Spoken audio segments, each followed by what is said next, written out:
ಚತುರ್ಥಿ ಹಬ್ಬದ ಹಾರ್ದಿಕ ಶುಭಾಶಯಗಳನ್ನು ಕೋರ್ತಾ ಸನ್ ಪ್ರೀಮಿಯಂ ರಿಫೈನ್ಡ್ ಸನ್ಫ್ಲವರ್ ಆಯಿಲ್ ಅರ್ಪಿಸುವಂತಹ ಕರಾವಳಿ ಕಿಚನ್ ಇದು ಕರಾವಳಿಯ ವಿವಿಧ ಖಾದ್ಯಗಳ ಸವಿರುಚಿ ವಿಶೇಷ ಕಾರ್ಯಕ್ರಮಕ್ಕೆ ಸ್ವಾಗತ. ನಾನು ಚೈತ್ರ ಕನಕ. ಇಂದು ಗಣೇಶ ಚತುರ್ಥಿಯಂದು ಕರಾವಳಿ ಕಿಚನ್ ನಲ್ಲಿ ಯಾವ ಖಾದ್ಯ ಮಾಡ್ಲಿಕ್ಕಿದ್ದೇವೆ ಅನ್ನುವಂತಹ ಕುತೂಹಲ ನಿಮ್ಗೆಲ್ಲರಿಗೂ ಇದೆಯಲ್ಲ? ಹೌದು, ಇವತ್ತು ಗಣೇಶ ಚತುರ್ಥಿಯ ಒಂದು ವಿಶೇಷ ಖಾದ್ಯವನ್ನ ಮಾಡ್ಲಿಕ್ಕಿರುವವರು ಕರಾವಳಿ ಮಿರರ್ ಅನ್ನುವಂತಹ ಯೂಟ್ಯೂಬ್ ಚಾನೆಲ್ ನ ಮುಖಾಂತರ ಹಲವಾರು ಖಾದ್ಯಗಳನ್ನ ನಮ್ಮೆಲ್ಲರಿಗೂ ಪರಿಚಯ ಮಾಡಿರುವಂತಹ ಆಶಾ ಉಡುಪ ಕಟೀಲ್ ಇವರು ನಮ್ಮ ಜೊತೆಗಿದ್ದಾರೆ. ಇವರನ್ನ ಕಾರ್ಯಕ್ರಮಕ್ಕೆ ಸ್ವಾಗತ ಮಾಡುವ. ನಮ್ಮ ಈ ಕಾರ್ಯಕ್ರಮದಲ್ಲಿ ಯಾವ ಈ ಗಣೇಶ ಚತುರ್ಥಿಯ ವಿಶೇಷ ರೆಸಿಪಿಯನ್ನ ಮಾಡ್ತಾ ಇದ್ದಾರೆ ಅಂತ ಅವ್ರ ಹತ್ರವೇ ಕೇಳ್ಕೊಳ್ಳುವ. ಮೊದಲನೇದಾಗಿ ಅವರನ್ನ ಕಾರ್ಯಕ್ರಮಕ್ಕೆ ಸ್ವಾಗತ ಮಾಡುವ. ನಮ್ಮ ಕಾರ್ಯಕ್ರಮಕ್ಕೆ ಸ್ವಾಗತ. ಮೊದಲನೇದಾಗಿ ಗಣೇಶ ಚತುರ್ಥಿ ಹಬ್ಬದ ಹಾರ್ದಿಕ ಶುಭಾಶಯಗಳು. Thank you. ನಾವು ಇವತ್ತು ಚತುರ್ಥಿಯಿಂದ ಯಾವ ರೆಸಿಪಿಯನ್ನು ಮಾಡ್ತಾ ಇದ್ದೇವೆ? ಚತುರ್ಥಿ ಎಂದು ಗಣಪತಿ ದೇವರಿಗೆ ಪ್ರಿಯವಾದ ರೆಸಿಪಿ ಕರಿಕಡುಬನ್ನು ನಾನು ಮಾಡ್ತೇನೆ ಇವತ್ತು. ತುಂಬಾ ಸಿಂಪಲ್ ಆಗಿ ನಿಮ್ಗೆ ಯಾವ ರೀತಿ ಮಾಡೋದು ಅಂತ ಹೇಳಿ ತೋರಿಸಿಕೊಡ್ತೇನೆ. ಸರಿ ಮ್ಯಾಮ್, ಓಕೆ. ನಾವೀಗ ಹಾಗಿದ್ರೆ ಶುರು ಮಾಡುವಲ್ಲ? ಎಸ್ ಮ್ಯಾಮ್, ಇವತ್ತು ನೀವು ಕರಿಕಡುಬನ್ನು ಮಾಡ್ತಿದ್ದೀರಿ ಅಂತ ಹೇಳಿದ್ರಿ ನೀವು. ಸೊ ಅದಕ್ಕೆ ಯಾವ ರೆಸಿಪಿ ಇರಬೇಕಾಗ್ತದೆ ಅಂತ ಹೇಳಿ? ಕರಿಕಡುಬು ಮಾಡಲು ಬೇಕಾಗುವ ಸಾಮಗ್ರಿಗಳು: ಮೈದಾ 1 ಕಪ್, ತೊಗರಿಬೇಳೆ 3/4 ಕಪ್, ಬೆಲ್ಲ ಅರ್ಧ ಕಪ್, ಏಲಕ್ಕಿ ಪುಡಿ ಅರ್ಧ ಚಮಚ, ಉಪ್ಪು ರುಚಿಗೆ ತಕ್ಕಷ್ಟು, ಅರಿಶಿನ ಅರ್ಧ ಚಮಚ, ತೆಂಗಿನ ಎಣ್ಣೆ. ತುಂಬಾ ಸಿಂಪಲ್ ಆದ ಇಂಗ್ರೀಡಿಯೆಂಟ್ಸ್ ಇರುವಂತ. ಸಿಂಪಲ್ ಆಗಿದೆ. ಇಷ್ಟನ್ನ ಮಾತ್ರ ಒಂದು 4 ಐಟಮ್ ಅನ್ನ ಯೂಸ್ ಮಾಡ್ಕೊಂಡು ಮಾಡುವಂಥದ್ದು. ಸರಿ ಮ್ಯಾಮ್, ಹಾಗಾದ್ರೆ ಶುರು ಮಾಡುವಲ್ಲ? ಏನ್ ಮಾಡಬೇಕು? ನಾನು ಅದಕ್ಕೆ ಎಣ್ಣೆಯನ್ನು ಬಿಸಿ ಮಾಡ್ಲಿಕ್ಕೆ ಇಡ್ತೇನೆ. ಇಲ್ಲಿ ನಾನು ತಗೊಂಡಿರುವಂಥದ್ದು ತೆಂಗಿನ ಎಣ್ಣೆ, ಒಂದು 2 ಚಮಚ ತೆಂಗಿನ ಎಣ್ಣೆ ತಗೊಂಡಿದ್ದೇನೆ. ಅದು ಸ್ವಲ್ಪ ಬಿಸಿ ಮಾಡ್ತೇನೆ.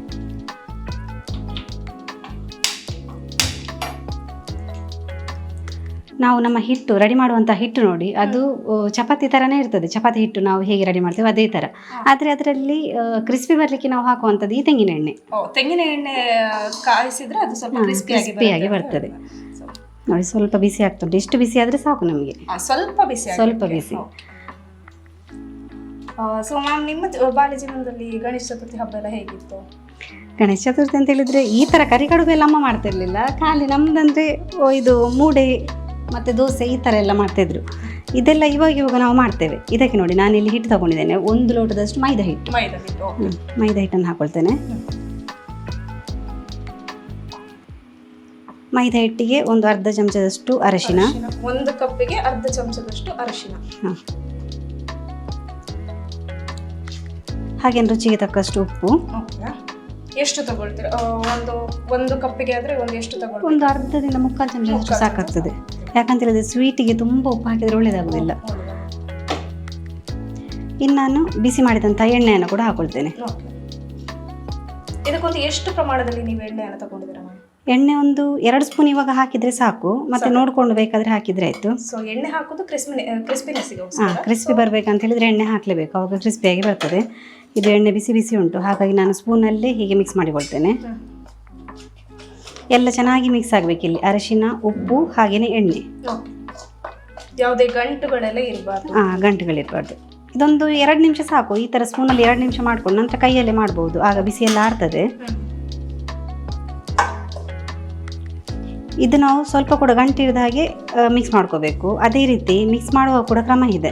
ಅಂದರೆ ಫುಲ್ ನೋಡಿ ಈ ಥರ ಬರ್ತದೆ. ಈ ಥರ ಬರಬಾರ್ದು. ನಾವು ಮಿಕ್ಸ್ ಮಾಡುವಾಗ ಎಣ್ಣೆ ಹಾಕಿದ ನಂತರ ಅದು ಸ್ವಲ್ಪ ಹೀಗೆ ಮಾಡುವಾಗ ಕಟ್ಟಲಿಕ್ಕೆ ಬರಬೇಕು ನೋಡಿ. ಈ ಥರ ಕಟ್ಟಲಿಕ್ಕೆ ಬಂದರೆ ಮಾತ್ರ ಎಣ್ಣೆ ಸಾಕು ಅಂತ ಹೇಳಿ ಇರ್ತಾ. ಇಲ್ಲದಿದ್ರೆ ನಾವು ಸ್ವಲ್ಪ ಎಣ್ಣೆಯನ್ನು ಹಾಕೊಳ್ಬೇಕಾಗ್ತದೆ. ಇದಕ್ಕೆ ಹಾಕೊಳ್ಬೇಕಾಗ್ತದೆ, ಇಲ್ಲದ್ರೆ ಸಾಕಾಗ್ತದೆ. ಈಗ ಇದು ಸ್ವಲ್ಪ ಬೇಕಾಗ್ತದೆ ನೋಡಿ. ಪೌಡರ್ ಬೀಳ್ತದೆ. ಸ್ವಲ್ಪ 1 ಸ್ಪೂನ್ ಅಷ್ಟು ಬೇಕಾಗ್ತದೆ. 1 ಸ್ಪೂನ್ ಅಷ್ಟು ಬೇಕಾಗ್ತದೆ. ಸೊ ಈ ಒಂದು ರೆಸಿಪಿಯನ್ನು ಎಲ್ಲಿಂದ ಕಲ್ತ್ರಿ ನಾವು? ಯಾರು ಕಲಿಸಿದ್ರು? ಅಮ್ಮ ಕಲಿಸಿದ್ರ ಅಥವಾ ಎಲ್ಲಿಂದ ಕಲ್ತ್ರಿ? ಅಮ್ಮ ಕಲಿಸಲಿಲ್ಲ. ಇದು ನೋಡ್ಕೊಂಡು ನಾನೇ ಕಲ್ತಿದ್ದು.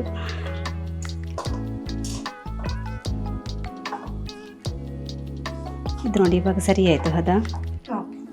ಇನ್ನು ಸ್ವಲ್ಪ ಪ್ರಮಾಣದಲ್ಲಿ ನೀರೆಲ್ಲ ಹಾಕಿ ಚೆನ್ನಾಗಿ ಇದು ಸೇಮ್ ನಮ್ಮ ಚಪಾತಿ ಹಿಟ್ಟೆಲ್ಲ ಯಾವ ರೀತಿ ಲಟ್ಟಿಸ್ತೇವೆ ಅದೇ ರೀತಿ ಲಟ್ಟಿಸಿದ್ರೆ ಆಯಿತು. ನೋಡಿ ನಮಗೆ ಈ ಥರ ಮಾಡಬೇಕಾದ್ರೆ ಇದು ಹೀಗೆ ಉಂಡೆ ಬರ್ತದೆ. ಈ ಥರ ಬರಬೇಕು. ಇದು ನಾವು ಎಣ್ಣೆಯಲ್ಲಿ ಮಿಕ್ಸ್ ಮಾಡಬೇಕಾದ್ರೆ ಉಂಟಲ್ಲ, ಈ ಥರ ಬಂದರೆ ಚೆನ್ನಾಗಿರ್ತದೆ ನಮ್ಮ ಕರಿಕಡುಬು. ಸೊ ನಿಮ್ಮ ಯೂಟ್ಯೂಬ್ ಚಾನಲಲ್ಲಿ ಈ ಒಂದು ರೆಸಿಪಿಯನ್ನು ಮಾಡಿದ್ದೀರಾ? ಜನಗಳಿಗೆ ತೋರಿಸ್ತಿದ್ದೀರಾ? ಮಾಡಿದ್ದೀರಾ. ಕರಿಕಡುಬು ಅಂತ ಹೇಳಿದ್ರೆ ನಿಮಗೆ ಬೇರೆ ಬೇರೆ ಥರದಲ್ಲಿ ಮಾಡ್ಕೋಬಹುದು. ಇದು ನೋಡಿ, ಇನ್ನು ಬೇಕಾದಷ್ಟು ನೀರು ಸೇರಿಸಿದ್ರೆ ಆಯಿತು. ತುಂಬ ನೀರು ಮಾಡೋದು ಬೇಡ.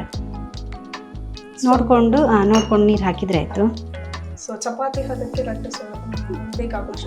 ಚಪಾತಿ ಹದಕ್ಕೆ ಸೇಮ್ ಬರೋ ಥರ ನಾವು ಮಾಡ್ಕೊಂಡ್ರೆ ಆಯಿತು. ಈ ಕರಿ ಕಡುಬು ಮಾಡಬೇಕಾದ್ರೆ ಹೂರ್ಣ ಮಾಡ್ತೇವೆ ನೋಡಿ, ಅದು ಬೇರೆ ಬೇರೆ ಥರದಲ್ಲಿ ಮಾಡ್ಕೋಬೋದು. ಕೆಲವರು ಗಸಗಸೆ ಹಾಕೊಂಡು ಮಾಡ್ತಾರೆ, ಹಾಗೆಯೇ ಬೇರೆ ಬೇರೆ ಫ್ಲೇವರಲ್ಲಿ ಮಾಡ್ತಾರೆ. ನಾನಿವತ್ತು ನಿಮಗೆ ಸ್ವಲ್ಪ ಸ್ಪೆಷಲ್ ಇರಲಿ ಅಂತ ಹೇಳಿ ಬೇಳೆ ಹಾಕಿ ಬೇಳೆದ್ದು ಹೂರ್ಣ ರೆಡಿ ಮಾಡ್ತೇನೆ. ಅಂದರೆ ನಾನು ತೊಗರಿಬೇಳೆ ಎಲ್ಲ ಯೂಸ್ ಮಾಡಿಕೊಂಡು ಅದರಿಂದ ಹೂರ್ಣ ರೆಡಿ ಮಾಡಿಕೊಂಡು ಕರಿ ಕಡುಬು ಮಾಡ್ತೇನೆ. ಸೊ ಇದು ಯಾಕೆ ಮ್ಯಾಮ್ ಬೇರೆ ಇದಕ್ಕಿಂತ ಸ್ವಲ್ಪ ಡಿಫ್ರೆಂಟ್ ಅಂತ ಹೇಳ್ತೀರಾ? ಒಂದು ಟೇಸ್ಟ್ ಬೇರೆ ಬರುತ್ತೆ ಅಂತ? ಹಾಂ, ಟೇಸ್ಟ್ ಬೇರೆನೇ ಬರ್ತದೆ ನಿಮಗೆ. ಬೇರೆ ಸ್ವೀಟ್ ಜಾಸ್ತಿ ಆಗುತ್ತಾ? ಸ್ವೀಟ್ ಜಾಸ್ತಿ ಆಗೋದಿಲ್ಲ, ಟೇಸ್ಟ್ ಮಾತ್ರ ಸ್ವಲ್ಪ ಚೇಂಜ್ ಆಗ್ತದೆ. ಅಂದರೆ ಬೇಳೆ ಹಾಕಿದರೆ ಸೇಮ್ ನಮ್ಮ ಈ ಹೋಳಿಗೆ ಎಲ್ಲ ಇರ್ತದೆ ನೋಡಿ, ಕಡಲೆಬೇಳೆ ಹೋಳಿಗೆ, ಅದೇ ರೀತಿ ಹೂರ್ಣ ರೆಡಿ ಮಾಡ್ಕೊಳ್ಳೋದು. ಮತ್ತು ಈ ಕರಿ ಕಡುಬು ಮಾಡುವಂಥದ್ದು ಸ್ವಲ್ಪ ಟೇಸ್ಟ್ ಡಿಫ್ರೆಂಟ್ ಆಗಿರ್ತದೆ ನೋಡಿ. ಈ ಥರ ನೋಡ್ಕೊಂಡು ನೀರು ಹಾಕಿದರೆ ಆಯಿತು. ನಾವು ಒಂದೇ ಸಲ ನೀರು ಹಾಕಿದರೆ ನೀರು ಹಾಕಿಬಿಡ್ತದೆ, ತುಂಬ ನೀರು ಅದು ಒಳ್ಳೆಯದಾಗೋದಿಲ್ಲ. ಮತ್ತು ಎಣ್ಣೆ ಹೇಳ್ಕೊಳ್ತದೆ ತುಂಬ ನೀರಲ್ಲಾದರೆ. ಮತ್ತು ಇದನ್ನು ಸೇಮ್ ನಾವು ಚಪಾತಿಯನ್ನು ಯಾವ ರೀತಿ ಲಟ್ಟಿಸ್ತೀವಿ ಅದೇ ರೀತಿ ಲಟ್ಟಿಸ್ಲಿಕ್ಕೆ ಉಂಟು. ಈಗ 1 ಕಪ್ ಮೈದಾ ತಗೊಂಡ್ರೆ ನಾವು ಎಷ್ಟು ಕಡುಬನ್ನು ಮಾಡಬಹುದು? ಈಗ ನಾವಿಲ್ಲಿ ಕಡುಬು ಚಿಕ್ಕದಾಗಿ ಮಾಡ್ತಾ ಇದ್ದೇವೆ, ಹಾಗಾಗಿ ಒಂದು 6 ರಿಂದ 7 ಕಡುಬು ರೆಡಿ ಆಗ್ತದೆ ಇದರಲ್ಲಿ. ರೆಡಿ ಆಗ್ತದೆ. ಹಾಂ, ನಾನು ಕ್ವಾಂಟಿಟಿ ಎಲ್ಲ ಕೂಡ ಕಡಿಮೆ ತಗೊಂಡಿದ್ದೇನೆ. ನಿಮ್ಮ ಮನೇಲಿ ಜಾಸ್ತಿ ಜನ ಇದ್ದರೆ ಜಾಸ್ತಿ ಕ್ವಾಂಟಿಟಿ ಅದು ಮಾಡ್ಕೋಬೋದು. ಜನರ ಮೇಲೆ? ಹಾಂ, ಜನರ ಮೇಲೆ ಡಿಪೆಂಡ್ ನೋಡಿ. ಒಂದು ಕಪ್ ಮೈದಾದಲ್ಲಿ ಇಷ್ಟೇ ಆಗಿದೆ. ಸೊ ನಮಗೆ ನೋಡುವಾಗ ತುಂಬ ಜಾಸ್ತಿ ಅಂತ ಗೊತ್ತಾಗ್ತದೆ, ಆದರೆ ಜಾಸ್ತಿ ಅಲ್ಲ, ನೋಡುವಾಗ ಸ್ವಲ್ಪ ಕಡಿಮೆ ಅಂತೇಳಿ ಅನಿಸ್ತದೆ. ಇದರಲ್ಲಿ ಒಂದು 7 ರಿಂದ 7 ಕಡುಬು ಆಗ್ತದೆ ಅಂತ ಗೊತ್ತಾಗುದಿಲ್ಲ, ಆದರೆ ಇಲ್ಲಿ ಮಾಡೋದೇ ನೋಡ್ಬೇಕಷ್ಟೇ.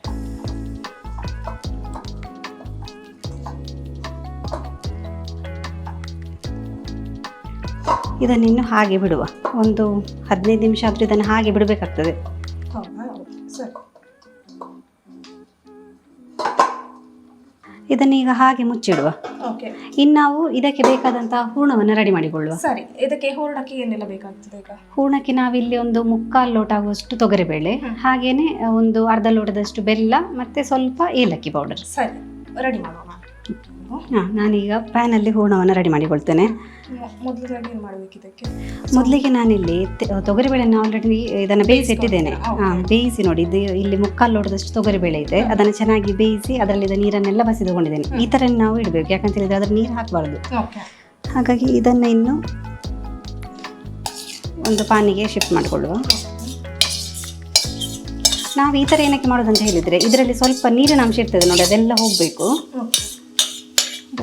ಯಾವುದೇ ರೀತಿಯ ಎಣ್ಣೆಯನ್ನು ನೀವು ಯೂಸ್ ಮಾಡ್ತಾ ಇಲ್ಲ ಇಲ್ಲಿ? ಇಲ್ಲ, ಎಣ್ಣೆಯಲ್ಲಿ ಏನು ಹಾಕಲಿಕ್ಕಿಲ್ಲ. ತೊಗರಿಬೇಳೆಯನ್ನು ಬೇಯಿಸಿದಂಥ ತೊಗರಿಬೇಳೆಯನ್ನು ಹಾಕ್ತಾ ಇದ್ದೀರಾ ಪ್ಯಾನಿಗೆ?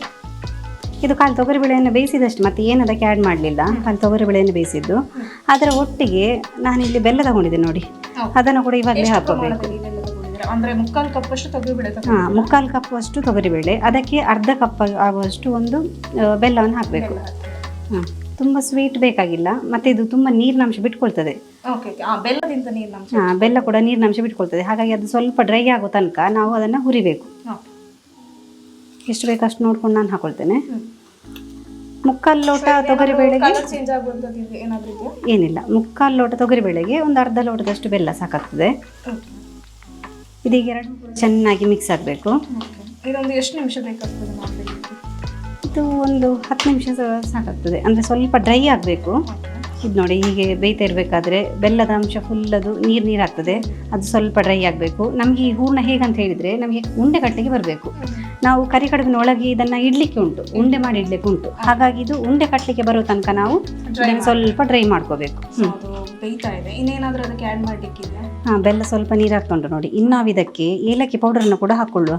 ನೋಡಿ, ನಾನಿಲ್ಲಿ ಒಂದು 3/4 ಕಪ್ ಆಗುವಷ್ಟು ಏಲಕ್ಕಿ ಪೌಡರನ್ನು ತಗೊಂಡಿದ್ದೇನೆ. ಇಷ್ಟು ಬೇಡ ಅಂತ ಹೇಳಿ ಆದರೆ ಸ್ವಲ್ಪ ಕಡಿಮೆ ಕೂಡ ತಗೊಳ್ಬೋದು. ಕೆಲವರಿಗೆ ಏಲಕ್ಕಿ ಫ್ಲೇವರ್ ಎಲ್ಲ ಇಷ್ಟ ಆಗೋದಿಲ್ಲ, ಹೌದು, ಸ್ವಲ್ಪ ಕಡಿಮೆ ಕೂಡ ತಗೊಳ್ಬೋದು. ಸೊ ಇದೀಗ 10 ನಿಮಿಷ ಬೇಕಾಗ್ತದೆ.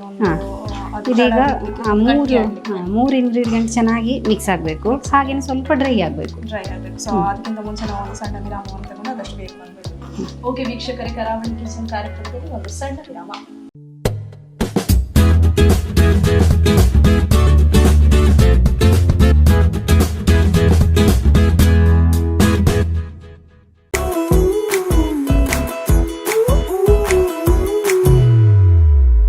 ಪಕ್ಕದ ಮನೆಗೆ ಫ್ರೆಶ್ ಆಗಿ ಬಂದಿರೋರು. Myself Paramesh. Myself Pankaja. This is for your self. Please take. ಅದೇ ಗಾಳಿ ಅದೇ ನೀರು. ನೀವು ಮಾತ್ರ ಬೀನ್ಸ್, ನಾವು ಬೂದ್ಗುಂಬಳ. How madam? Madam, power star, super star, challenging star ಜೊತೆಗೆಲ್ಲ ಆಕ್ಟ್ ಮಾಡಿದಿರಲ್ಲ, ನಿಮ್ ಫೇವರೆಟ್ ಸ್ಟಾರ್ ಯಾರು ಮೇಡಮ್? Family star. ಅವ್ರು ಯಾರು?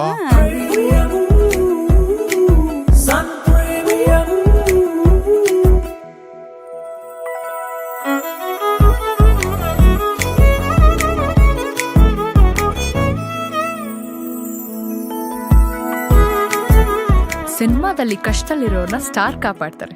ನಮ್ ಫ್ಯಾಮಿಲಿ ಹೆಲ್ತ್ ನ ಅಧಿಕ ವಿಟಮಿನ್ಸ್ ಇರೋ ಈ ಸ್ಟಾರ್ ಕಾಪಾಡ್ತಾರೆ. Sun premium refined sunflower oil, family star.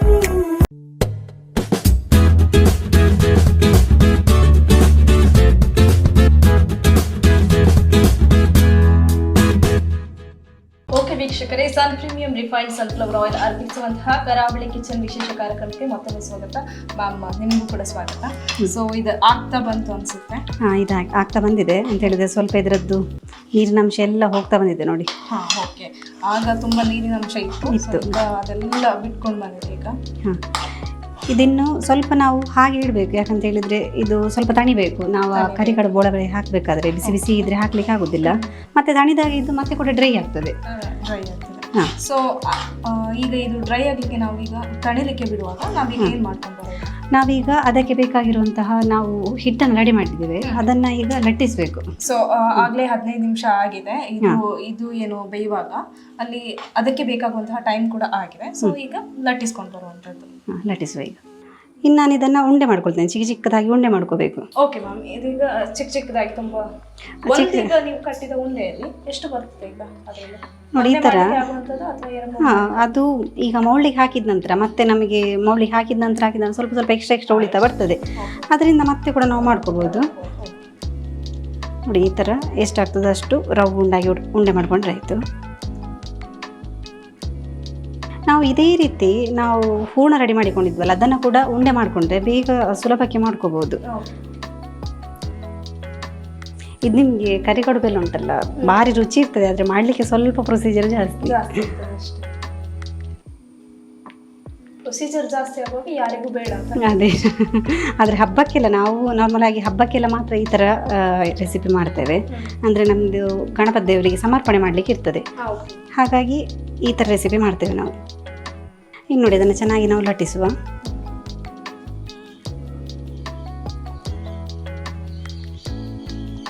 ತುಂಬ ತೆಳುವಾಗಿ ಲಟ್ಟಿಸುವಂಥದ್ದು. ತುಂಬ ತೆಳುವಾಗಿ ಲಟ್ಟಿಸಬೇಕು. ನಮ್ಮದು ಕರಿಗಡುಬು ಮಾಡಬೇಕಾದ್ರೆ ಎಷ್ಟು ತುಂಬ ತೆಳುವಾಗಿ. ಹೌದು, ತೆಳುವಾಗಿ ಲಟ್ಟಿಸಬೇಕು. ಆದರೆ ಹೂರ್ಣ ಹಾಕಿದಾಗ ಒಡಿಬಾರ್ದು, ಅದು ಕೂಡ ನೋಡ್ಕೋಬೇಕಾಗ್ತದೆ. ಕೆಲವೊಂದ್ಸಲ ನಾವು ತೆಳುವಾಗಿ ಲಟ್ಟಿಸಿದಾಗ ಫುಲ್ ಅದು ಹೂರ್ಣ ಒಳಗಡೆ ಹಾಕಿ ನಾವು ಬೇಯಿಸ್ತೇವೆ ನೋಡಿ, ಅವಾಗ ಒಡಿತದೆ ಅದು. ಹಾಗೆ ಕೂಡ ಆಗಬಾರ್ದು. ಮತ್ತು ಇದರ ಶೇಪ್ ಎಲ್ಲ ಬಂದಿಲ್ಲ ಅಂತ ಹೇಳಿದ್ರೆ ಏನು ತಲೆ ಬಿಸಿ ಮಾಡಲಿಕ್ಕೆ ಇಲ್ಲ. ನಮ್ಮದು ಮೌಲ್ಡ್ ಉಂಟು ಇದಕ್ಕೆ, ಕರಿಗಡುಬು ಮಾಡೋ ಮೌಲ್ಡಲ್ಲಿ ಹಾಕಿದರೆ ಒಳ್ಳೆ ಶೇಪಲ್ಲಿ ಬರ್ತದೆ. ಎಲ್ಲ ಶೇಪ್ ಒಳ್ಳೆದಾಗಿ ಚೆನ್ನಾಗಿ ಬರ್ತದೆ.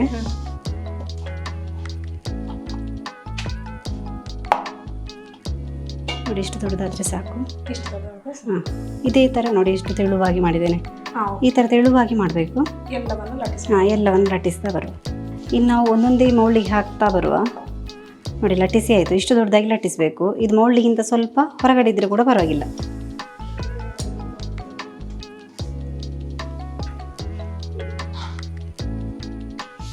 ನಾವು ರೆಡಿ ಮಾಡಿದಂಥ ಹೂರ್ಣವನ್ನು ಇದಕ್ಕೆ ಹಾಕ್ತಾ ಬರಬೇಕು. ಇದಕ್ಕೆ 1 ಚಮಚದಷ್ಟು ಹಾಕಿದರೆ ಸಾಕಾಗ್ತದೆ. ಈ ಥರ ಹಾಕಿ ಹಾಗೆ ಮುಚ್ಚಿಡಬೇಕು. ಫಸ್ಟ್ ಈ ಕೈಯಲ್ಲಿ ಈ ಥರ ಮುಚ್ಚಬೇಕು, ಕೈಯಲ್ಲೇ ಮುಚ್ಚುವಂಥದ್ದು. ಮತ್ತೆ ಬೇಕಾದರೆ ಇದನ್ನು ಮೌಲ್ಡಲ್ಲಿ ಗಟ್ಟಿ ಪ್ರೆಸ್ ಮಾಡಬೇಕು. ನೋಡಿ ಈ ಥರ ಫುಲ್ ಈ ಥರ ಗಟ್ಟಿ ಪ್ರೆಸ್ ಮಾಡಬೇಕು. ಅದು ಓಪನ್ ಆಗಬಾರ್ದು. ನಾವು ಎಣ್ಣೆಯಲ್ಲಿ ಹಾಕುವಾಗ ಅದು ಓಪನ್ ಆಗಬಾರ್ದು. ಈ ಥರ ಎಕ್ಸ್ಟ್ರಾ ಇರೋದನ್ನೆಲ್ಲ ನಾವು ಕೈಯಲ್ಲಿ ಈ ಥರ ತೆಗಿಬೇಕು. ಈಗ ಅದಲ್ಲಿ ಅಂಟ್ಕೊಂಡಿರ್ತದೆ. ಇದು ಈ ಥರ ಎಕ್ಸ್ಟ್ರಾ ಎಲ್ಲ ತೆಗೆದಾದ ನಂತರ ಇದನ್ನು ಓಪನ್ ಮಾಡಬೇಕು. ಈ ಶೇಪಲ್ಲಿ ಬರ್ತದೆ ನೋಡಿ, ಈ ಶೇಪಲ್ಲಿ ಬರಬೇಕು. ಫಸ್ಟಿಗೆ ನಮಗೆ ಈ ಮೌಲ್ಡಿಂದ ಬಿಟ್ಟು ಬರಬೇಕಾದ್ರೆ ಈ ಮೌಲ್ಡಿಗೆ ಸರಿಯಾಗಿ ನಾವು ಎಣ್ಣೆಯನ್ನು ಹಚ್ಚಬೇಕು, ಇಲ್ಲದಿದ್ದರೆ ಇದು ಮೌಲ್ಡ್ ಬಿಟ್ಟು ಬರುವುದಿಲ್ಲ. ಒಂದೊಂದು ಆದ ತಕ್ಷಣ ಹಚ್ಚಬೇಕಾ ಅಥವಾ ಇಲ್ಲ, ಒಂದ್ಸಲ ಹಾಕಿದರೆ ಸಾಕಾಗ್ತದೆ. ಅದೇ ರೀತಿ ಎಲ್ಲವನ್ನು ಮಾಡ್ಕೊಳ್ತಾ ಬರುವ. ನಿಮಗೆ ತುಂಬ ಸ್ವೀಟ್ ಬೇಕಂತಿದ್ರೆ ಸ್ವಲ್ಪ ಜಾಸ್ತಿ ಈ ಹೂರ್ಣವನ್ನು ಹಾಕೊಂಡ್ರೆ ಆಯಿತು. ಹೂರ್ಣದ ಮೇಲೆ ಇರುವಂಥದ್ದು, ಸ್ವಲ್ಪ ಜಾಸ್ತಿ ಬೇಕು ಅಂತಂದ್ರೆ ಜಾಸ್ತಿ. ಮತ್ತು ತುಂಬ ಜಾಸ್ತಿ ಹಾಕಿದರೆ ನಾವು ಈ ಲಾಟಿಸುವಾಗ ತುಂಬ ತಿಳು ಮಾಡಿದರೆ ಅದು ಎಣ್ಣೆಗೆ ಹಾಕುವಾಗ ಒಡೆಯುವ ಚಾನ್ಸಸ್ ಇರ್ತದೆ, ನೋಡ್ಕೊಂಡು ಹಾಕಿದರೆ ಆಯಿತು. ಎಣ್ಣೆಯನ್ನು ಕಾಯ್ಲಿಕ್ಕೆ ಇಟ್ಟಾಗಿದೆ. ಎಣ್ಣೆನ ಕಾಯ್ಲಿಕ್ಕೆ ಇಟ್ಟಾಗಿದೆ ನೋಡಿ. ನಾನು 1 ಲೋಟ ಮೈದಾದಲ್ಲಿ ಹೇಳಿದಾಗೆ 6 ಕರೆಕ್ಟಾಗಿ ಬಂದಿದೆ. ಶೇಪ್ ನೋಡಿ, ನಾವು ಮೌಲ್ಡಲ್ಲಿ ಹಾಕಿರೋದ್ರಿಂದ ಈ ಥರ ಶೇಪಲ್ಲಿ ಬರ್ತದೆ. ನಾವು ಕೈಯಲ್ಲಿ ಮಾಡಿದರೆ ಇಷ್ಟು ಚೆನ್ನಾಗಿ ಬರೋದಿಲ್ಲ ಶೇಪ್. ಇನ್ನಿದನ್ನು ನಾವು ಕಾಯಿಸಬೇಕಾದ್ರೆ ತುಂಬ ಹೈ ಫ್ಲೇಮಲ್ಲಿ ಇಡಬಾರ್ದು, ಎಣ್ಣೆ ಸ್ವಲ್ಪ ಮೀಡಿಯಂ ಫ್ಲೇಮಲ್ಲಿ ಇದ್ರೆ ಚೆನ್ನಾಗಿರ್ತದೆ. ಸೊ ಇದೊಂದು ಕಾಯ್ಲಿಕ್ಕೆ ಎಷ್ಟು ಟೈಮ್ ತಗೊಳ್ತದೆ? ಇದು ಬೇಗ ಆಗ್ತದೆ, ಒಂದು 3 ರಿಂದ 4 ನಿಮಿಷಕ್ಕೆ ಬೇಯ್ತದೆ ಅದು ಚೆನ್ನಾಗಿ ಬೇಯ್ತದೆ. ಒಂದೊಂದನ್ನೇ ಹಾಕ್ತಾ ಬರುವ.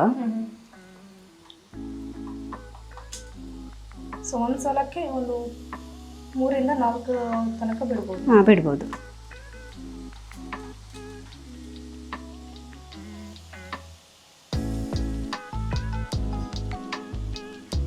ನೋಡಿ ಇದು ಫುಲ್ ನೊರೆ ಬರ್ತಾ ಉಂಟು ನೋಡಿ. ಅದು ಸ್ವಲ್ಪ ಈಗ ಗುಳುಗುಳು ಅನ್ನೋದು ಸ್ವಲ್ಪ ಕಡಿಮೆ ಆಗಬೇಕು. ನಂತರ ನೊರೆ ಬರುವುದು ನೀವು ಆಯಿಲ್ ಹಾಕಿದ್ದಕ್ಕ? ಇಲ್ಲ, ಅದು ಹಾಗೆ ನಾವು ಏನೇ ಈಗ ಆಯಿಲ್ ಒಳಗಡೆ ಏನು ಬಿಟ್ಟರೆ ಕೂಡ ಫಸ್ಟಿಗೆ ನೊರೆ ಬರ್ತದೆ, ನಂತರ ಸರಿ ಆಗ್ತದೆ. ನೋಡಿ ಈಗ ಒಂದು ಸೈಡಲ್ಲಿ ಬೆಂದಿದೆ, ಇದನ್ನೀಗ ತಿರುಗಿಸಿ ಹಾಕೊಳ್ಳುವ. 2 ಕಡೆಯಲ್ಲಿ ಚೆನ್ನಾಗಿ ಬೇಯಬೇಕು ನೋಡಿ. ಸೊ ಇದು ಕಲರ್ ಚೇಂಜ್ ಆಗಬೇಕಾ ಮ್ಯಾಮ್? ಹೌದು, ಗೋಲ್ಡನ್ ಕಲರ್ ಆಗಬೇಕಿದು. ಗೋಲ್ಡನ್ ಬ್ರೌನ್ ಕಲರ್ ಆದರೆ ಕ್ರಿಸ್ಪಿಯಾಗಿ ಚೆನ್ನಾಗಿ ಬೆಂದಿರ್ತದೆ.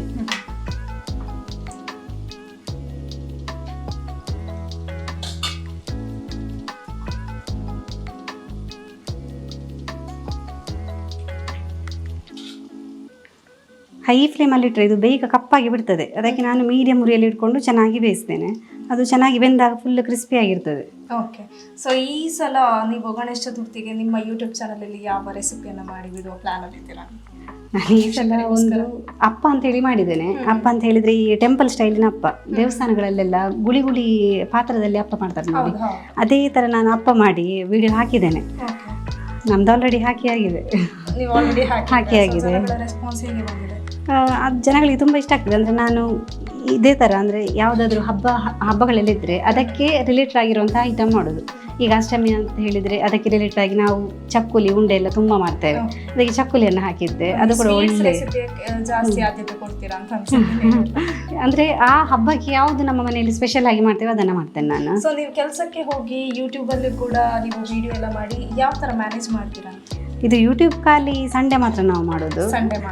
ಸಂಡೇ ಮಾಡಿ, ಸಂಡೇ ಅಂದರೆ ಒಂದು ನಮಗೆ ವಾರ ಪೂರ್ತಿ ಎಷ್ಟು ಬೇಕು ವಿಡಿಯೋ ಅಷ್ಟು ಮಾಡಿ, ನಂತರ ಅದನ್ನು ನಾನು ಫುಲ್ ಸೇವ್ ಮಾಡಿ 1 ವಾರಕ್ಕೆ ಫುಲ್ ನಾವು ಕಂಟಿನ್ಯೂ ಆಗಿ ಹಾಕ್ತಾ ಇದ್ದೇವೆ. ಸೊ ಒಂದು ಸಂಡೇಯಲ್ಲಿ ಒಂದು ವಾರಕ್ಕೆ ಮಾಡ್ತೇವೆ. ಸೊ ಯಾರು ಎಡಿಟ್ ಮಾಡ್ತಾರೆ, ಯಾರು ವಿಡಿಯೋವನ್ನು ರೆಕಾರ್ಡ್ ಮಾಡ್ತಾರೆ? ಇಲ್ಲ ವಿಡಿಯೋ ಎಡಿಟಿಂಗ್, ತೆಗೆಯುವುದು, ರೆಕಾರ್ಡ್ ಮಾಡೋದು ಎಲ್ಲ ಹಸ್ಬೆಂಡ್. ಸೊ ಹಸ್ಬೆಂಡ್ಗೂ ಕೂಡ ಸಂಡೇ ನಿಮ್ಮ ಜೊತೆ ಒಂದು ಕೆಲಸ, ನೀವು ಮಾತಾಡೋದ್ರಲ್ಲಿ ಬಿಸಿ ಇದ್ರೆ ಅವರು ವಿಡಿಯೋ ಎಡಿಟಿಂಗ್. ನಾನು ಅಂದರೆ ಒಂದು ದಿವಸ ಸಪೋರ್ಟ್ ಮಾಡ್ತಾರೆ. ನಾನಂದರೆ ಸಂಡೇ ಮಾತ್ರ ವಿಡಿಯೋ ಮಾಡಲಿಕ್ಕೆ ನಾನು ಇರ್ತೇನೆ. ಅವರು ವಾರ ಪೂರ್ತಿ ಅದನ್ನು ಎಡಿಟ್ ಮಾಡೋದು ಮತ್ತು ಅದನ್ನು ಶೇರ್ ಮಾಡೋದು, ಎಲ್ಲ ಕಡೆಯಲ್ಲಿ ಅದನ್ನು ಇದು ಮಾಡೋದು, ಸೋಷಿಯಲ್ ಮೀಡಿಯಾದಲ್ಲಿ ಹಾಕುವಂಥದ್ದು, ಅದೆಲ್ಲ ಕೆಲಸ ಅವ್ರು ಮಾಡ್ತಾರೆ. ಸೊ ಯೂಟ್ಯೂಬ್ ಚಾನಲ್ ನೀವು ಮದುವೆ ಆದ ನಂತರ ನೀವು ಶುರು ಮಾಡಿದ್ದ? ಅದಕ್ಕಿಂತ ಮುಂಚೆ ಮಾಡಬೇಕು ಅಂತ ಪ್ಲಾನ್ ಇತ್ತಾ? ಇಲ್ಲ, ನಂದು ಹಸ್ಬೆಂಡಿಗೆ ಅದು ತುಂಬ ಇಂಟ್ರೆಸ್ಟ್, ಎಡಿಟಿಂಗ್ ಫೀಲ್ಡಲ್ಲಿ, ಎಡಿಟಿಂಗಲ್ಲಿ ತುಂಬ ಇಂಟ್ರೆಸ್ಟ್. ವಿಡಿಯೋ ಯೂಟ್ಯೂಬ್ ಚಾನಲ್ ಮಾಡಬೇಕು ಅಂತ ಅನಿಸಿದ್ದು ಯಾತಕ್ಕಾಗಿ, ಹೇಗೆ ಅನಿಸ್ತು? ಅನಿಸಿದ್ದಂತ ಹೇಳಿದ್ರೆ ಏನಿಲ್ಲ, ನನ್ನ ಹಸ್ಬೆಂಡಿದು ಒಂದು ಫಸ್ಟಿಗೆ ಒಂದು ಚಾನಲ್ ಇತ್ತು, ಕರಾವಳಿ ಸಿಂಚನ ಅಂತ ಹೇಳಿ ಒಂದಿತ್ತು. ಅಂದರೆ ಅದರಲ್ಲಿ ಇತ್ತು ಅವರದ್ದು ಫುಲ್ ಇದು ಯಕ್ಷಗಾನದೆಲ್ಲ ತುಂಬ ಅವರು ಹಾಕ್ತಿದ್ರು ಅದರಲ್ಲಿ. ಮತ್ತೆ ನಾನು ತುಂಬ ಮಾತಾಡ್ತೇನೆ ಅಂತ ಅವರಿಗೆ ಗೊತ್ತಾಯ್ತು. ಹಾಗಾಗಿ ಅವರು ಇದರಲ್ಲಿ ಒಂದು ಅಡಿಗೆ ಯಾಕೆ ಮಾಡಬಾರ್ದು, ಅಡಿಗೆ ಚೆನ್ನಾಗಿ ಮಾಡ್ತಿದ್ದೆ ನಾನು, ಹಾಗಾಗಿ ಇದೇ ಒಂದು ಮಾಡುವ ಅಂತ ಹೇಳಿ ಹಾಗೆ ಸ್ಟಾರ್ಟ್ ಮಾಡಿದೊಂದು ಚಾನಲ್ ಇದು. ಇವಾಗ ನಮ್ಮದು ಫೇಸ್ಬುಕ್ಕಲ್ಲಿ ಕೂಡ ಉಂಟು, ಮತ್ತು ಯೂಟ್ಯೂಬ್ ಎರಡರಲ್ಲೂ, ಮತ್ತು ಇನ್ಸ್ಟಾಗ್ರಾಮಲ್ಲಿ ಕೂಡ ಮಾಡ್ತೇವೆ ನಾವು. ಸೊ ಕಿಚನ್ ಬಿಟ್ಟು ಬೇರೆ ಯಾವ ಕಾರ್ಯಕ್ರಮ ಎಲ್ಲ ಮಾಡ್ತೇವೆ ಯೂಟ್ಯೂಬ್ ಚಾನಲಲ್ಲಿ? ಯಾವುದಾದ್ರು ಪ್ಲೇಸನ್ನು ತೋರಿಸುವಂಥದ್ದು? ಮಾಡ್ತೇನೆ.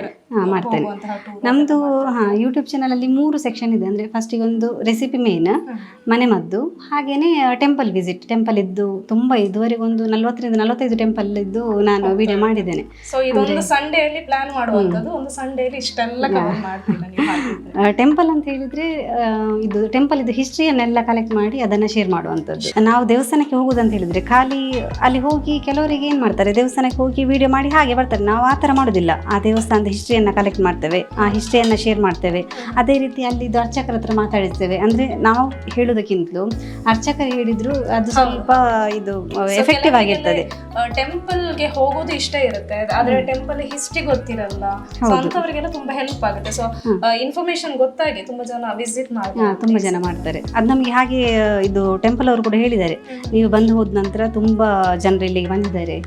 ಅಂದ್ರೆ ಕೆಲವು ದೇವಸ್ಥಾನ ಹೇಗೆ ಅಂತ ಹೇಳಿದ್ರೆ ಅಲ್ಲಿ ಇದ್ದೇ ವಿಶೇಷ ತುಂಬಾ ಇರ್ತದೆ. ಅಂದ್ರೆ ಅಲ್ಲಿ ಹೋದ ನಂತರ ಕೆಲವು ಒಂದೊಂದು ಪ್ಲೇಸ್ ಅಲ್ಲಿ ಟೆಂಪಲ್ ಇರುತ್ತೆ ಅಂತ ಗೊತ್ತಿರುವುದಿಲ್ಲ. ಹಾಗಾಗಿ ನಾವು ಹೋದ್ರೆ ಮತ್ತೆ ರೂಟ್ ಮ್ಯಾಪ್ ಎಲ್ಲ ಹಾಕೊಂಡೇ ಇದು ಮಾಡ್ತೇವೆ. ಅಂದ್ರೆ ಡಿಸ್ಕ್ರಿಪ್ಷನ್ ಬಾಕ್ಸ್ ಅಲ್ಲಿ ಇದು ರೂಟ್ ಮ್ಯಾಪ್ ಹಾಕಿರ್ತೇವೆ, ಹಾಗಾಗಿ ಎಲ್ರಿಗೂ ಅದು ರೀಚ್ ಆಗ್ತದೆ. ಸೊ ನಿಮ್ಮ ಹತ್ರ ಕೇಳಿದಿರ್ತದ, ನೀವು ಟೆಂಪಲ್ ಗೆ ಈಗ ಹೇಳಿದ್ರೆ, ನೀವು ಆಲ್ರೆಡಿ ಹೇಳಿದ್ರೆ ಒಂದು 40 ಅಬೌವ್ ಟೆಂಪಲ್ ಗೆ ನೀವು ವಿಸಿಟ್ ಮಾಡಿದಿರ ಅಂತ ಹೇಳಿ. ಸೊ ಈ 40 ಯಾವ್ದಾದ್ರು ಒಂದು ಟೆಂಪಲ್ ಗೆ ನಮ್ಗೊಂದು ದಾರಿ ತೋರಿಸಿ, ದಾರಿ ಹೇಳಿ ಅಂತ ಯಾರಾದ್ರೂ ತುಂಬಾ ಜನ ಕೇಳ್ತಾರೆ. ನಾವು ಅದಕ್ಕೆ ಕೇಳೋಕ್ಕಿಂತ ಮುಂಚೆನೆ ಅದರಲ್ಲಿ ಡಿಸ್ಕ್ರಿಪ್ಷನ್ ಬಾಕ್ಸ್ ಅಲ್ಲಿ ನಾವು ಹಾಕಿರ್ತೇವೆ ಮ್ಯಾಪ್ ಅನ್ನ. ಕೆಲವರಿಗೆ ಒಂದು ಕನ್ಫ್ಯೂಷನ್ ಇರುತ್ತೆ, ಯಾವ್ದಾದ್ರು ಕೇಳ್ತಾನೆ ಇರ್ತಾರೆ. ಸೊ ಹಾಗಾಗಿ ನಾವು ಅದಕ್ಕೆ ಏನ್ ಮಾಡ್ತೇವೆ ಅಂತ ಹೇಳಿದ್ರೆ, ಒಂದು ಮ್ಯಾಪ್ ಅನ್ನು ಹಾಕಿರ್ತೇವೆ, ಮತ್ತೆ ಅಲ್ಲಿದ್ದು ಕಾಂಟ್ಯಾಕ್ಟ್ ಪರ್ಸನ್ ನಂಬರ್ ಕೂಡ ಹಾಕ್ತೇವೆ. ಅದು ಒಂದು ಒಳ್ಳೆ ವಿಚಾರ. ಅದವರು ಅದನ್ನ ನೋಡಿ ಗೊತ್ತಾಗ್ಲಿಲ್ಲ ಅಂತ ಹೇಳಿದ್ರೆ ಹಾಗೆ ಹೋಗ್ತಾರೆ. ಇದು ನೋಡಿ ಗೋಲ್ಡನ್ ಬ್ರೌನ್ ಕಲರ್ ಆಗ್ತಾ ಬಂತು. ಸ್ವಲ್ಪ ನಮಗೆ ಗೋಲ್ಡನ್ ಬ್ರೌನ್ ಕಲರ್ ಆದರೆ ಕ್ರಿಸ್ಪಿಯಾಗಿ ಚೆನ್ನಾಗಿರ್ತದೆ. ನಾವು ಹಾಗೆ ಬೇಗ ತೆಗಿಬಾರ್ದು, ಅದು ಮತ್ತೆ ಚೆನ್ನಾಗಿ ಬೇಯಬೇಕು ಕೂಡ. ಸೊ ನೀವು ಆಗ್ಲೇ ಹೇಳಿದಿರಿ, ಇದೊಂದು ಸ್ವಲ್ಪ ಟೈಮ್ ಹಿಡಿತದೆ ಆಗುವಂತಹ ರೆಸಿಪಿ ಅಲ್ಲ ಅಂತ ಹೇಳಿ.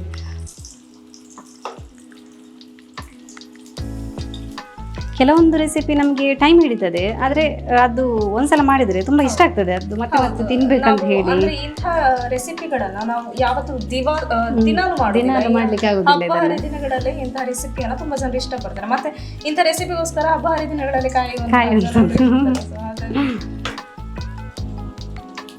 ಇದು ನೋಡಿ ಹೀಗೆ ಉಬ್ಬಿ ಬರ್ಬೇಕು, ಅವಾಗಲೇ ಚೆನ್ನಾಗಿರ್ತದೆ. ನಾನು ಅದರೊಳಗಡೆ ಖಾಲಿ ಹೂರ್ಣ ಮಾತ್ರ ಹಾಕಿದ್ದೆ ನೋಡಿ, ಆದ್ರೂ ಕೂಡ ಹೇಗೆ ಉಬ್ಬಿ ಬಂದಿದೆ ಅಂತ ಹೇಳಿ. ಸೊ ಈಗ ಕಲರ್ ಬಿಟ್ಕೊಂಡು ಕಲರ್ ಸ್ವಲ್ಪ ಬ್ರೌನ್ ಆಗ್ತಾ ಬಂದಿದೆ. ಸೊ ಆ ಥರ ಕಲರ್ ಬರುವಾಗ ಅದು ಬೆಂದಿದೆ ಅದು ಗೊತ್ತಾಗ್ತಾ ಇತ್ತು.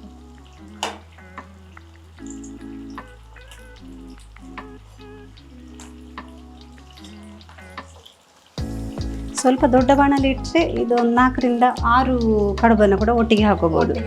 ಇದೇ ಶೇಪಲ್ಲಿ ಬರ್ತದೆ, ಇದಕ್ಕಿಂತ ದೊಡ್ಡದಾಗೋದಿಲ್ಲ. ಯಾಕಂತ ಹೇಳಿದ್ರೆ ನಾವು ಮೌಲ್ಡ್ ಯೂಸ್ ಮಾಡಿ ಮಾಡಿರುವಂಥದ್ದು. ನಮಗೆ ಮೌಲ್ಡಲ್ಲಿ ಮಾಡಿರೋದ್ರಿಂದ ಎಲ್ಲ ಕರಿ ಕಡುಬು ಒಂದೇ ರೀತಿ ಬರ್ತದೆ, ಒಂದೇ ಶೇಪಲ್ಲಿ ಬರ್ತದೆ. ಅದು ನಾವು ಕೈಯಲ್ಲಿ ಮಾಡಿದರೆ ಅಷ್ಟು ಚೆನ್ನಾಗಿ ಕಾಣೋದಿಲ್ಲ, ಅದು ಚೆನ್ನಾಗಿ ಕಾಣೋದಿಲ್ಲ, ಮತ್ತು ಒಂದೊಂದು ಶೇಪಲ್ಲಿ ಒಂದೊಂದು ಇರ್ತದೆ. ಹಾಗೆ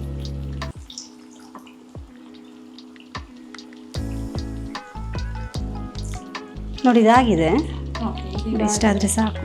ಇದನ್ನು ಒಂದೊಂದೇ ತೆಗೆಯುವ. ನೋಡಿ ಈ ಥರ ಕಲರ್ ಬರಬೇಕು. ಬ್ರೌನ್ ಕಲರ್ ಬಂದರೆ ಆಗಿದೆ.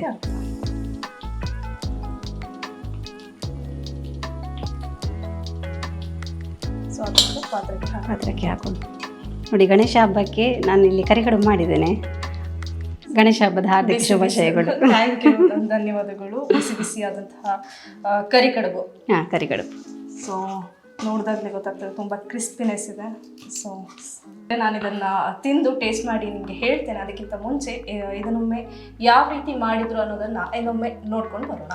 ಕರಿಕಡುಬು ಮಾಡಲು ಬೇಕಾಗುವ ಸಾಮಗ್ರಿಗಳು: ಮೈದಾ 1 ಕಪ್, ತೊಗರಿಬೇಳೆ 3/4 ಕಪ್, ಬೆಲ್ಲ ಅರ್ಧ ಕಪ್, ಏಲಕ್ಕಿ ಪುಡಿ ಅರ್ಧ ಚಮಚ, ಉಪ್ಪು ರುಚಿಗೆ ತಕ್ಕಷ್ಟು, ಅರಿಶಿನ ಅರ್ಧ ಚಮಚ, ತೆಂಗಿನ ಎಣ್ಣೆ. ಕರಿಕಡುಬು ಮಾಡುವ ವಿಧಾನ: ಮೊದಲಿಗೆ 5 ರಿಂದ 6 ಚಮಚದಷ್ಟು ತೆಂಗಿನ ಎಣ್ಣೆಯನ್ನ ಸ್ವಲ್ಪ ಬಿಸಿ ಮಾಡಿಕೊಳ್ಳಿ. ಒಂದು ಪಾತ್ರೆಯಲ್ಲಿ 1 ಕಪ್ ಮೈದಾ, ಅರ್ಧ ಚಮಚ ಅರಿಶಿನ, ರುಚಿಗೆ ತಕ್ಕಷ್ಟು ಉಪ್ಪು, ನಂತರ ಬಿಸಿ ಮಾಡಿದಂತಹ ಎಣ್ಣೆಯನ್ನ 3 ರಿಂದ 4 ಚಮಚದಷ್ಟು ಹಾಕಿ ಸ್ವಲ್ಪ ಪ್ರಮಾಣದಲ್ಲಿ ನೀರನ್ನ ಹಾಕಿ ಹಿಟ್ಟನ್ನ ರೆಡಿ ಮಾಡಿಕೊಂಡು 15 ನಿಮಿಷಗಳ ಕಾಲ ಇಡಿ. ಈಗ ಒಲೆಯ ಮೇಲೆ ಒಂದು ಬಾಣಲೆಯನ್ನ ಇಟ್ಟು ಅದಕ್ಕೆ ಬೇಯಿಸಿಟ್ಟ ತೊಗರಿಬೇಳೆ, ಅರ್ಧ ಕಪ್ ಬೆಲ್ಲ, ಅರ್ಧ ಚಮಚ ಏಲಕ್ಕಿ ಪುಡಿ ಹಾಕಿ ನೀರು ಆವಿಯಾಗುವವರೆಗೆ ಬೇಯಲು ಬಿಡಿ. 10 ನಿಮಿಷಗಳ ಕಾಲ ಬೆಂದ ಮೇಲೆ ಕಡುಬುವಿಗೆ ಬೇಕಾದ ಹೂರಣ ರೆಡಿ. ಆಗ್ಲೇ 15 ನಿಮಿಷಗಳ ಕಾಲ ಬದಿಗಿಟ್ಟ ಮಿಶ್ರಣವನ್ನ ತೆಗೆದುಕೊಂಡು ಚಿಕ್ಕ ಗಾತ್ರದಲ್ಲಿ ಉಂಡೆ ಕಟ್ಟಿ ನಂತರ ಅದನ್ನ ಲಟ್ಟಿಸಿಕೊಳ್ಳಿ. ಲಟ್ಟಿಸಿದ ಹಿಟ್ಟನ್ನ ಕಡುಬುವಿನ ಮೌಲ್ಡ್ಗೆ ಹಾಕಿ ಅದರೊಳಗೆ ಹೂರಣವನ್ನ ತುಂಬಿಸಿ ಮೌಲ್ಡ್ ತುಂಬಾ ಗಟ್ಟಿಯಾಗಿ ಮುಚ್ಚಿ ತೆಗೆದು ಬಳಿಕ ಅದನ್ನ ಎಣ್ಣೆಯಲ್ಲಿ ಕಂದು ಬಣ್ಣ ಬರುವವರೆಗೆ ಕರಿದರೆ ರುಚಿ ರುಚಿಯಾದ ಕರಿಕಡುಬು ಸವಿಯಲು ಸಿದ್ಧ.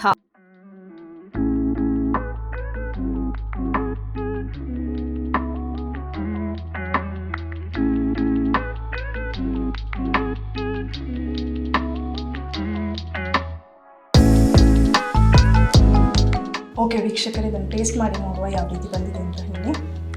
ಸೊ ನೋಡಿದಾಗಲೇ ಗೊತ್ತಾಗ್ತದೆ ತುಂಬ ಕ್ರಿಸ್ಪಿ ಆಗಿದೆ ಅಂತ ಹೇಳಿ.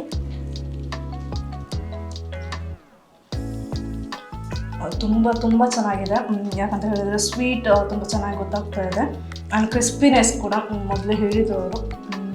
ತೆಂಗಿನ ಎಣ್ಣೆ ಹಾಕಿದ್ರೆ ತುಂಬ ಕ್ರಿಸ್ಪಿಯಾಗಿ ಬರುತ್ತೆ. ಅದೇ ರೀತಿ ಹೂರಣ ಎಷ್ಟು ಹಾಕಬೇಕು ಅಷ್ಟೇ ಹಾಕಿ ಅದೊಂದು ಫ್ಲೇವರ್ ಗೊತ್ತಾಗ್ತಾ ಇದೆ. ತೊಗರಿಬೇಳೆ ನೀವು ಹಾಕಿದ್ರೆ ಅದೊಂದು ಫ್ಲೇವರ್ ಗೊತ್ತಾಗ್ತಾ ಇದೆ. ತುಂಬ ಚೆನ್ನಾಗಿ ಮಾಡಿಕೊಟ್ಟಿದ್ರೆ ಆ್ಯಂಡ್ ನಿಮಗೆ ತುಂಬ ಧನ್ಯವಾದಗಳು.